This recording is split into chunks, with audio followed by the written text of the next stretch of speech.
안녕하세요, 가치남입니다. 10월 28일 금요일 국내 시장이 마감되었습니다. 자, 어제는 제가 영상을 올리지 못했어요. 그런데 시장이 굉장히 좋았었는데 오늘 이틀 만에 돌아오니까 시장이 또 좋지는 못한 것 같더라고요. 그래서 조금은 아쉬웠던 하루인 것 같고요. 일단 코스피는 0.89% 하락이 나왔고 또 코스닥은 1% 하락이 나왔네요. 확실히 오후장에 조금은 힘이 부족했던 것 같고 또 금요일 시장이었던 만큼 더욱더 이런 흐름이 짙었던 것 같아요. 그리고 시가총액 상위 종목들을 보면 오늘 단연코 돋보이는 것이 반도체 관련주죠. 삼성전자가 3.7%, 하이닉스가 7.3%, 굉장히 낙폭이 크게 나왔다고 생각이 되고 웬만해서 이 두 종목이 이렇게 빠진다면 지수가 2, 3% 빠지는 것도 크게 문제되지 않을 수 있는 그런 폭인 것 같아요. 그렇지만 코스피가 0.8%의 하락으로 마감이 되었고 이 부분은 오히려 다행이지 않나 라는 생각이 드는 것 같습니다. 그리고 어제 굉장히 강세를 보여주었던 2차전지 관련주 에너지솔루션은 조금은 하락이 나왔지만 삼성 SDI는 보합으로 마무리되었고 반대로 LG화학이 오늘은 강세를 보여주었네요. 그리고 현대모비스도 실적이 잘 나오면서 7%가 넘는 급등이 나왔습니다. 자, 그리고 다시 보니까 하이닉스가 오늘 시가총액이 4위로 내려갔네요. 예전에는 줄곧 2위였었죠.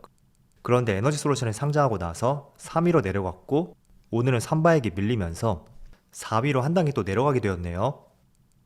그리고 코스닥은 어제에 이어 오늘도 2차전지 관련주, 소재기업인 에코프로비엠하고 LNF 굉장히 시장 대비 강세 흐름이 나왔었고 나머지 종목들은 지수의 흐름처럼 그렇게 썩 좋은 흐름은 아니었던 것 같습니다. 이어서 코스피의 수급을 살펴볼게요. 사실 10월 20일은 외국인이 순매도로 전환했다. 그렇게 보기에는 조금 어려운 수급이잖아요. 그래서 이날을 제외한다면 10월 내내 외국인의 한 달 가까운 매수세가 이어졌습니다.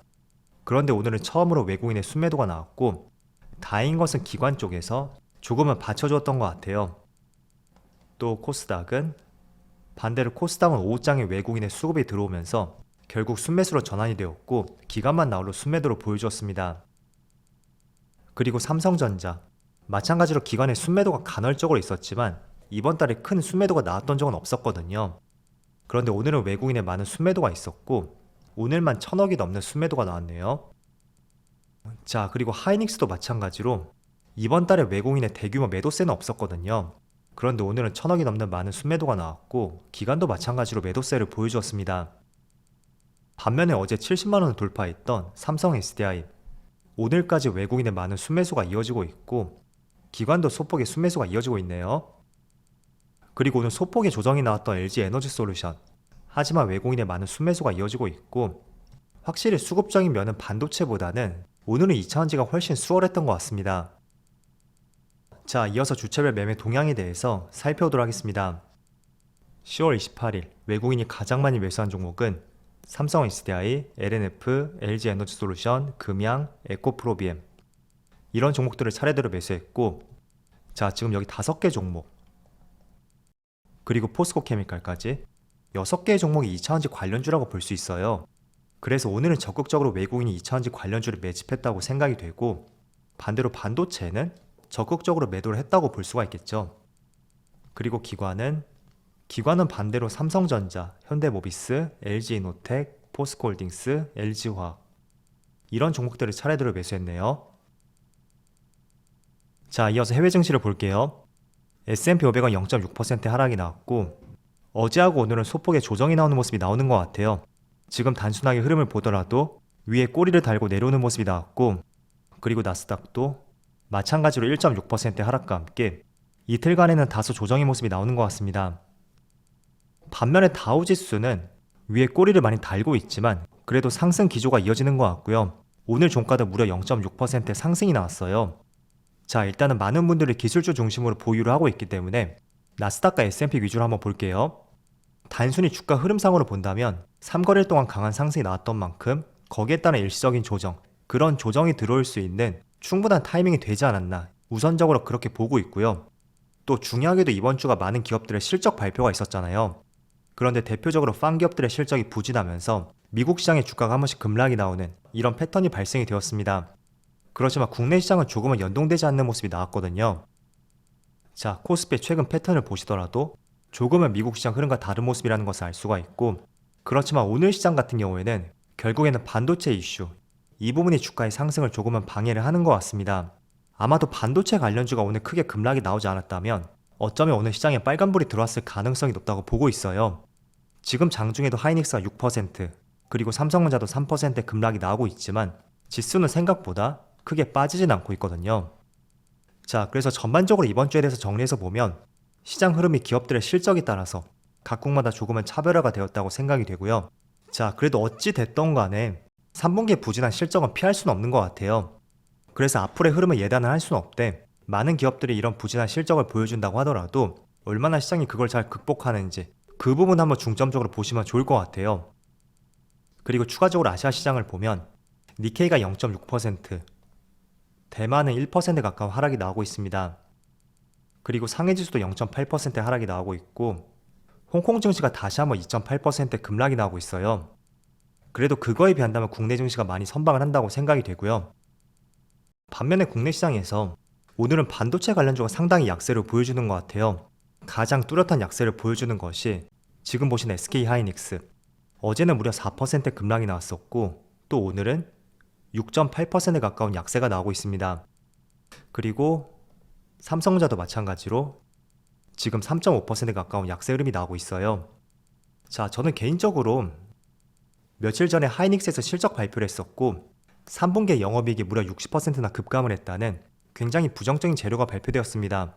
그리고 투자도 축소할 것이고 감산 결정도 추가적으로 할 것이다 라는 언급이 있었죠. 자, 그런데 이 기사가 나왔던 시점이 10월 26일 개장 직전에 아마 발표가 되었을 거예요. 그런데 그 당시에는 빨간불로 마무리가 되었었고 또 어제 오전장만 하더라도 플러스 1.2% 상승 흐름이 이어졌었거든요. 그런데 오후장하고 오늘 이렇게 크게 급락이 나오는 것은 실적에 대한 우려감보다는 감산 조치, 이 부분이 조금 더 크게 작용을 하지 않고 있나 라는 생각을 갖고 있습니다. 만약에 정말 실적에 대한 부진이었다면 수요일하고 어제 오전장까지 이런 부정적인 시장 흐름이 나왔어야 되는데 그렇진 않았단 말이에요.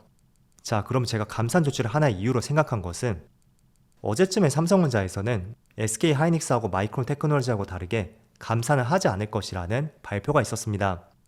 그리고 삼성전자의 실적 발표를 보더라도 영업이익은 크게 줄었지만 오히려 매출은 사상 최고치를 돌파했고 또 파운드린 최대 실적을 달성했다는 이런 발표가 있었어요. 그래서 반도체 치킨 게임이 다시 시작이 되었다. 이런 표현도 어제 많이 나왔던 것 같고 조금은 하이닉스와 삼성전자를 바라보는 시각이 약간은 달라질 수도 있겠구나. 이런 인식들이 시장에 많이 반영이 되었던 것 같아요. 어쨌든 메모리 반도체 1위 기업은 삼성전자이고 2위는 SK 하이닉스죠. 그런데 하이닉스는 감산 조치를 발표했고 삼성전자는 그렇지 않았단 말이에요. 그럼 이번 기회를 활용해서 메모리 반도체 점유율이 삼성전자가 더 커질 수가 있고 하이닉스는 조금 더 줄어들 수가 있다. 이런 우려감들의 시장이 조금 반영이 되었다고 생각이 되고요. 그리고 삼성전자는 지금 파운드리 업종에 대해서도 사업을 영위를 하고 있고 또 3분기에는 최대 실적을 달성을 했어요. 그래서 단순히 사업 비중만 본다면 하이닉스보다는 삼성전자가 메모리 반도체 비중이 조금 더 적다고 생각이 되고요. 그런 관점에서 오늘 하이닉스의 낙폭이 조금 더 크게 나오고 있고 어제에 이어서 이틀 동안 급락이 나왔다. 저는 이렇게 보고 있습니다.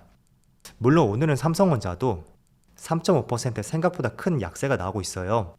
그렇지만 최근에 외국인의 매수세가 상당히 많이 들어왔었죠. 그래서 당분간의 수급이 어떻게 변화할지 모르겠지만 저는 9월 말에서 10월 초까지 이때 외국인의 매수세가 들어왔던 그 규모만큼 또 반대로 크게 빠지지만 않는다면 주가의 조정은 단발적으로 마무리될 가능성이 있다고 보고 있고요. 그걸 조금 더 확신하기 위해서는 다음 주에 계속해서 외국인들의 수급을 체크해보는 것이 가장 중요할 것 같습니다. 자, 그리고 제가 누누이 말씀을 드리지만 경기는 사이클이 있다고 말씀드렸어요. 그렇지만 경기가 수축 국면에서 다시 확장 국면으로 돌아설 때 지금이 어느 시점인지 모르겠어요. 완전히 변곡점이라고 볼 수도 있고 수축 국면의 중간 단계라고도 볼 수 있고 어느 시점인지 모르겠지만 시간이 지나고 다시 확장 국면으로 돌아섰을 때 기존에 좋았던 부분을 충분히 만회할 수 있는 업황이 무엇이 있을까 그런 것들 한번 고민해 보신다면 조금 더 버틸 수 있는 힘을 기를 수 있다고 저는 생각이 돼요. 반면에 다시 돌아선다고 해서 이게 과거만큼 좋아질 수가 있나? 라는 생각이 드는 업종들이 조금은 있을 거예요. 그렇지만 반도체는 저는 과거에 좋았던 시장 흐름을 충분히 뛰어넘을 수 있는 대표적인 업종이라고 생각이 되고요.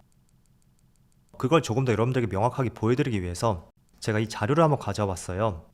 과거 10년 동안의 반도체 업체별 D램 매출 비중인데 파란색이 삼성전자고 주황색 SK하이닉스 그리고 위쪽에는 나머지 기업들이에요. 그런데 그래프의 크기를 한번 살펴보세요. D램 매출 비중도 이렇게 움직임이 있어요. 그렇지만 추세를 본다면 우상향 흐름을 보여주고 있고 그럴 수밖에 없는 것이 앞으로 로봇 산업이 계속 발전이 될 것이고 또 자율주행이라든지 내년쯤에 출시를 앞두고 있는 애플의 AR 글라스 그리고 지금 전쟁에서 많이 활용이 되고 있는 드론까지 이런 많은 산업들이 발전함에 따라서 다시 반도체 사이클이 화랑 국면으로 접어든다면 충분히 과거의 매출 비중을 뛰어넘을 수 있는 그런 순간은 올 거예요. 자, 동일하게 낸드 플래시도 한번 살펴보세요. 분명히 업황에는 사이클이 있어요. 그렇지만 계속 이렇게 직전 고점 매출을 돌파하면서 계속 상승하는 것을 볼 수가 있습니다. 자, 그래서 지금 어려운 순간이라고 하더라도 반도체는 항상 업황과 사이클이 있고 반도체 특성상 2분기 내지는 3분기 정도 선행적으로 주가의 움직임이 나오는 만큼 여기서 3분기를 더한다면 내년 상반기가 끝날 무렵 그쯤의 주가 움직임이라고 볼 수 있어요. 그래서 실제로 반도체 업황이 언제까지 부진할지 모르겠지만 항상 선행성을 갖고 있고 늘 그 부분을 생각하시면서 여러분들이 혹시나 물렸다고 하더라도 지금은 빠르게 반등을 기대하기는 어려운 구간이에요. 그렇기 때문에 필히 긴 호흡으로써 최소한 내년 상반기까지는 한번 주가의 흐름을 지켜보고 멀리 한번 내다보자 그런 관점을 가져보는 것이 가장 필요한 시점인 것 같습니다. 자, 그리고 추가적으로 마지막 이슈를 말씀드리면 오늘 미국의 PCE 지표 발표가 있어요. 연준에서 CPI 못지않게 중요하게 보는 지표인 만큼 어떤 결과가 나올지 한번 지켜보시고요. 그리고 9월달 지표 발표인 만큼 크게 시장 흐름을 좌지우지하지 않을 것 같아요. 결국 보다 중요한 것은 2주 뒤에 있는 중간선거하고 10월 소비자 물가지수 그 부분이 조금 더 중요할 수 있겠지만 어쨌든 연준이 많이 참조하고 있는 PC 지표 발표 오늘 저녁에 앞두고 있는 만큼 한번 이 부분도 같이 관찰해보면서 미국 증시 흐름도 체크해 보신다면 좋을 것 같아요. 자, 그럼 오늘 영상 여기서 마치도록 하고요. 언제나 여러분들의 성공 투자를 기원하도록 하겠습니다. 감사합니다.